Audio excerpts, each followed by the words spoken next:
Maraming salamat po, Ginoong Tagapamahal ng Hukom.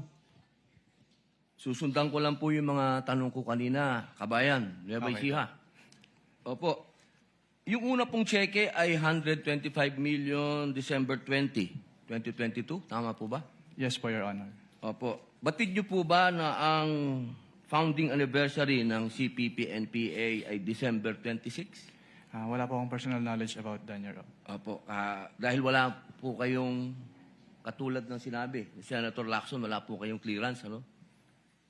Pangalawa, second check po, 125 million, January 31, 2023, tama po?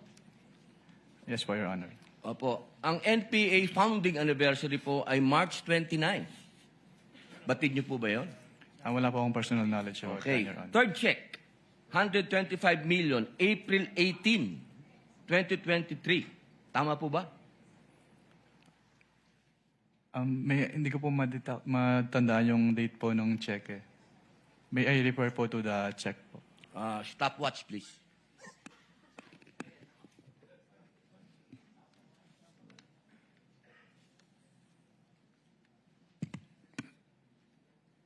April 18, 2023 po, yung 125 million.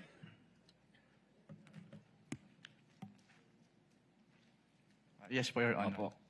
Ang 50th po, golden anniversary ng NDF, National Democratic Front, ay April 24. Kaya ko po nabanggit lahat to. Ito pong mga dates na to, nung December 26, March 29, April 24, lahat po ito, walang nangyaring attack. Lahat po foiled. Wala po. For the first time, wala pong nangyaring attack. Kasi tuwing founding anniversary, may attack.